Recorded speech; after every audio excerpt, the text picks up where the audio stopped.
ನನ್ನೆಲ್ಲ ಆತ್ಮೀಯ ವಿದ್ಯಾರ್ಥಿಗಳೇ, ಇಂದಿನ ತರಗತಿ ನಿಮಗೆಲ್ಲ ಸ್ವಾಗತ. ಪಾಸಿಂಗ್ ಪ್ಯಾಕೇಜ್ ಸಂಚಿಕೆ 4 ಬಹು ನಿರೀಕ್ಷಿತ ಪ್ರಶ್ನೋತ್ತರಗಳಿವು. 2 ಅಂಕದ ಪ್ರಶ್ನೋತ್ತರಗಳು. ಪರೀಕ್ಷೆಗೆ ಮೇಲಿನ ಮೇಲೆ ಬಂದು ಹೋಗಿರುವಂಥವು.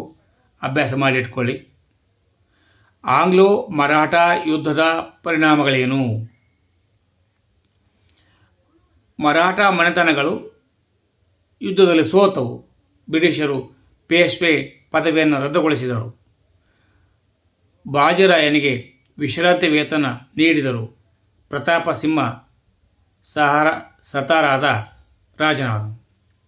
ಸಹಾಯಕ ಪದ್ಧತಿಯ ನಿಬಂಧನೆಗಳೇನು? ರಾಜನು ಬ್ರಿಟಿಷ್ ಸೈನಿಕ ತುಕಡಿ ಇರಿಸಿಕೊಳ್ಳಬೇಕು. ಸೇನೆಯ ವೆಚ್ಚವನ್ನು ರಾಜ್ಯವೇ ಭರಿಸಬೇಕು. ಬ್ರಿಟಿಷ್ ರೆಸಿಡೆಂಟನ್ನು ನೇಮಿಸಿಕೊಳ್ಳಬೇಕು. ಬೇರೆ ಯುರೋಪಿಯನ್ ನೇಮಿಸಿಕೊಳ್ಳುವಂತಿಲ್ಲ. ಯುದ್ಧ ಅಥವಾ ಸಂಧಾನಕ್ಕೆ ಗವರ್ನರ್ ಸಮ್ಮತಿ ಬೇಕು. ಕಂಪನಿ ರಾಜ್ಯಕ್ಕೆ ರಕ್ಷಣೆಯನ್ನು ಒದಗಿಸುವುದು. ಭಾರತವು ಸ್ವಾತಂತ್ರ್ಯ ಗಳಿಸಿದ ಸಮಯದಲ್ಲಿ ಎದುರಿಸಿದ ಸಮಸ್ಯೆಗಳು ಯಾವುವು? ಆಹಾರ ಉತ್ಪಾದನೆ, ದೇಶ ಸಂಸ್ಥಾನ ವಿಲೀನೀಕರಣ, ಕೋಮುಗಲಭೆಗಳು, ಕೈಗಾರಿಕೆಗಳ ಬೆಳವಣಿಗೆ, ಲಕ್ಷಾಂತರ ನಿರಾಶ್ರಿತರ ಸಮಸ್ಯೆ, ಸರ್ಕಾರದ ರಚನೆ.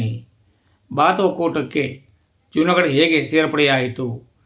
ಜೂನಗಢ ನವಾಬ ಪಾಕಿಸ್ತಾನಕ್ಕೆ ಸೇರಿಸಲು ಇಚ್ಛಿಸಿದನು. ಅಲ್ಲಿಯ ಪ್ರಜೆಗಳು ನವಾಬನ ವಿರುದ್ಧ ದಂಗೆ ಎದ್ದರು. ನವಾಬನ ಪಾಕಿಸ್ತಾನಕ್ಕೆ ಪಲಾಯನ ಮಾಡಿದನು. ದಿವಾನ್ ಭಾರತ ಸರ್ಕಾರಕ್ಕೆ ಮನವಿ ಮಾಡಿದನು. 1949ರಲ್ಲಿ ಜೂನಗಢ ಭಾರತ ಒಕ್ಕೂಟಕ್ಕೆ ಸೇರಿತು. ಸಾರ್ವಜನಿಕ ಆಡಳಿತದ ಬಗ್ಗೆ ವಿವರಿಸಿ. ಸರ್ಕಾರ ಆಧಾರ ಸ್ತಂಭವಾಗಿದೆ. ಸಾರ್ವಜನಿಕ ಹಿತಾಸಕ್ತಿಗಾಗಿ ಸೇವೆ ಸಲ್ಲಿಸುತ್ತದೆ. ಕಾನೂನು ಮತ್ತು ನೀತಿಗಳನ್ನು ಅನುಷ್ಠಾನಗೊಳಿಸುತ್ತದೆ. ಸಾಮಾಜಿಕ ಭದ್ರತೆಯನ್ನು ದೃಢಪಡಿಸುತ್ತವೆ. ಶಾಸಕಾಂಗ ಮತ್ತು ಕಾರ್ಯಾಂಗಕ್ಕೆ ಸಹಾಯ ಮಾಡುತ್ತದೆ. ಪ್ರತ್ಯಕ್ಷ ಮತ್ತು ಪರೋಕ್ಷ ನೇಮಕಾತಿ ವ್ಯತ್ಯಾಸ ತಿಳಿಸಿ. ಪ್ರತ್ಯಕ್ಷ ನೇಮಕಾತಿ ನೇರ ನೇಮಕಾತಿ ಎಂದು ಕರೆಯುತ್ತಾರೆ.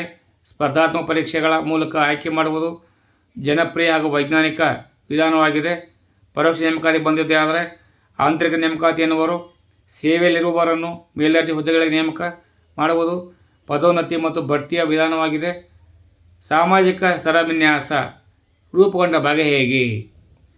ಸಾಮಾಜಿಕ ಸ್ತರವಿನ್ಯಾಸ ಜನರನ್ನು ಮೇಲು ಕೀಳು ಎಂದು ವಿಂಗಡಿಸುವುದು. ಸ್ತರವಿನ್ಯಾಸವು ಸಮಾಜದಿಂದ ನಿರ್ಮಿಸಲ್ಪಟ್ಟಿದೆ. ಶ್ರೀಮಂತರಿಗೆ ಅವಕಾಶಗಳು ಹೆಚ್ಚಾಗುತ್ತವೆ, ಬಡವರಿಗೆ ಅವಕಾಶಗಳು ಕಡಿಮೆಯಾಗಿರುತ್ತವೆ.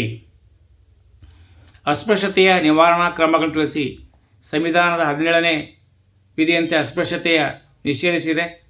1955ರ ಅಸ್ಪೃಶ್ಯತಾ ಅಪರಾಧಗಳ ಕಾಯ್ದೆ, 1978ರ ನಾಗರಿಕ ಹಕ್ಕುಗಳ ಸಂರಕ್ಷಣಾ ಕಾಯ್ದೆ, ಸಾರ್ವತ್ರಿಕ ಮತದಾನದ ಹಕ್ಕು, ಸಮಾನತೆ ಹಕ್ಕು, ಶೈಕ್ಷಣಿಕ ಮೀಸಲಾತಿ, ಉದ್ಯೋಗದಲ್ಲಿ ಮೀಸಲಾತಿ, ರಾಜ್ಯಗಳಿಗೆ ವಿಶೇಷ ಜವಾಬ್ದಾರಿ ನೀಡಲಾಗಿದೆ. ಭೂಬಳಕೆ ಮೇಲೆ ಪ್ರಭಾವ ಬೀರುವ ಬೆಳೆ ಮಾದರಿಯನ್ನು ನಿರ್ಧರಿಸುವ ಅಂಶಗಳು ಯಾವುವು? ಭೂಸ್ವರೂಪಗಳು, ಮಾರುಕಟ್ಟೆ, ತಾಂತ್ರಿಕತೆ, ನೀರಾವರಿ ಸೌಲಭ್ಯ, ವಾಯುಗುಣ, ಸಾಮಾಜಿಕ ಪರಿಸ್ಥಿತಿ. ಸುಗ್ಗಿ ಪೂರ್ವ ಹಾಗೂ ಸುಗ್ಗಿ ನಂತರ ತಂತ್ರಜ್ಞಾನ ಬಗ್ಗೆ ತಿಳಿಸಿ. ಹೆಚ್ಚು ಇಳುವರಿ, ಬೀಜಗಳ ಬಳಕೆ, ಗೊಬ್ಬರ ಮತ್ತು ಕ್ರಿಮಿನಾಶಕಗಳ ಬಳಕೆ, ನೀರಾವರಿ ಸೌಲಭ್ಯಗಳ ವಿಸ್ತರಣೆ, ಸುಧಾರಿತ ತಂತ್ರಜ್ಞಾನದ ಬಳಕೆ, ಸಾಲ ಸಹಾಯಧನ ವ್ಯವಸ್ಥೆ. ಸುಗ್ಗಿ ನಂತರ ತಂತ್ರಜ್ಞಾನಕ್ಕೆ ಬಂದಿದೆ ಆದರೆ ನ್ಯಾಯೋಚಿತ ಬೆಲೆ, ಹೆಚ್ಚುವರಿ ಉತ್ಪನ್ನಗಳ ಸಂಸ್ಕರಣೆ, ಮಾರುಕಟ್ಟೆಗಳ ಸುಧಾರಣೆ, ಉಗ್ರಾಣ ಮತ್ತು ಶೈತ್ಯಾಗಾರ ನಿರ್ಮಾಣ. ಗ್ರಾಹಕ ಸಂರಕ್ಷಣಾ ಕಾಯ್ದೆಯ ಉದ್ದೇಶವೇನು? ಅನುಚಿತ ವ್ಯವಹಾರ ನಡೆಯುವುದು, ಗ್ರಾಹಕರಿಗೆ ಪರಿಹಾರ ಕೊಡಿಸುವುದು, ಸುರಕ್ಷತೆ ಮತ್ತು ಗುಣಮಟ್ಟಕ್ಕೆ ಪ್ರಾಶಸ್ತ್ಯ, ಜನರಲ್ಲಿ ಜಾಗೃತಿ ಮೂಡಿಸುವುದು. ಗ್ರಾಹಕ ಶೋಷಣೆಗೆ ಕಾರಣಗಳನ್ನು ತಿಳಿಸಿ. ಮಾರಾಟ ವಿಧಾನದಲ್ಲಿ ಬದಲಾವಣೆ, ಗ್ರಾಹಕ ಮತ್ತು ಪೂರೈಕೆದಾರ ನಡುವೆ ನೇರ ವ್ಯವಹಾರ ಇಲ್ಲದಿರುವುದು, ಮಧ್ಯವರ್ತಿಗಳ ಹಾವಳಿ, ಬೆಲೆಯನ್ನು ಮಧ್ಯವರ್ತಿಗಳೇ ನಿರ್ಧರಿಸುವುದು. ಬಾಲಕಾರ್ಮಿಕ ಅಥವಾ ಬಾಲ್ಯ ವಿವಾಹಕ್ಕೆ ಕಾರಣಗಳನ್ನು ತಿಳಿಸಿ. ಕಡುಬಡತನ, ಲಿಂಗ ತಾರತಮ್ಯ, ಕೌಟುಂಬಿಕ ಕಲಹ, ಶಿಕ್ಷಣ ಇಲ್ಲದಿರುವಿಕೆ, ಮಕ್ಕಳ ಸಾಗಾಣಿಕೆ ಮತ್ತು ಮಾರಾಟ. ಭದ್ರತಾ ಸಮಿತಿಯ ಕಾಯಂ ಸದಸ್ಯ ರಾಷ್ಟ್ರಗಳನ್ನು ಹೆಸರಿಸಿ. ಅಮೆರಿಕ, ಫ್ರಾನ್ಸ್, ರಷ್ಯಾ, ಇಂಗ್ಲೆಂಡ್ ಮತ್ತು ಚೀನಾ. ಕೇಂದ್ರ ಕರ್ನಾಟಕ ಲೋಕಸೇವಾ ಆಯೋಗದ ಕಾರ್ಯಗಳು ವಿವರಿಸಿ. ಸಂವಿಧಾನದ 315ನೇ ವಿಧಿ ಲೋಕಸೇವಾ ಆಯೋಗದ ಸ್ಥಾಪನೆ ಬಗ್ಗೆ ತಿಳಿಸುತ್ತದೆ. ಸರ್ಕಾರಿ ಸೇವೆಗೆ ಅಧಿಕಾರಿಗಳ ನೇಮಕ, ಕೆಲ ಹುದ್ದೆಗಳಿಗೆ ವ್ಯಕ್ತಿತ್ವ ಪರೀಕ್ಷೆ ನಡೆಸುವುದು, ಸರ್ಕಾರಿ ನೌಕರರಿಗೆ ವರ್ಷಕ್ಕೆ 2 ಬಾರಿ ಇಲಾಖಾ ಪರೀಕ್ಷೆ ನಡೆಸುವುದು, ಶಿಸ್ತು ಮತ್ತು ಬಡ್ತಿ ಬಗ್ಗೆ ಸರ್ಕಾರಕ್ಕೆ ಸಲಹೆ ನೀಡುವುದಾಗಿದೆ. ಚೆನ್ನಾಗಿ ಅಭ್ಯಾಸ ಮಾಡ್ಕೋಬೇಕು.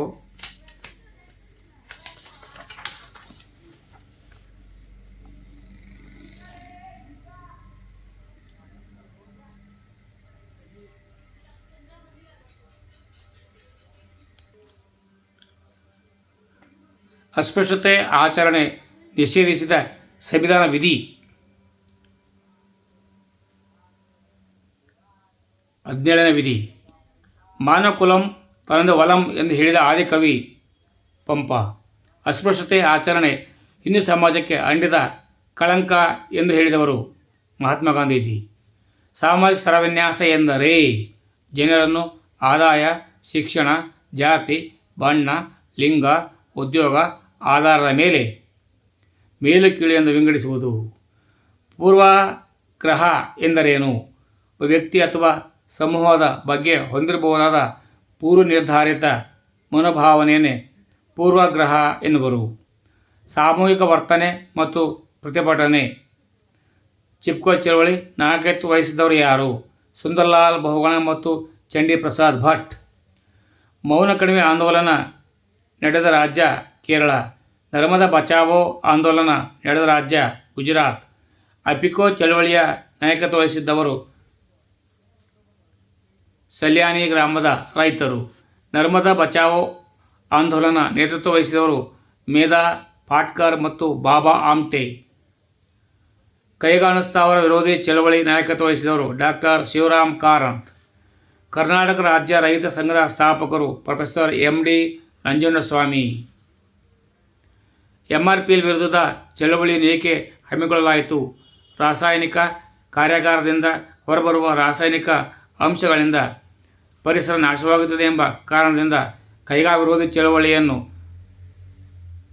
ಏಕೆ ಪ್ರಾರಂಭಿಸಲಾಯಿತು?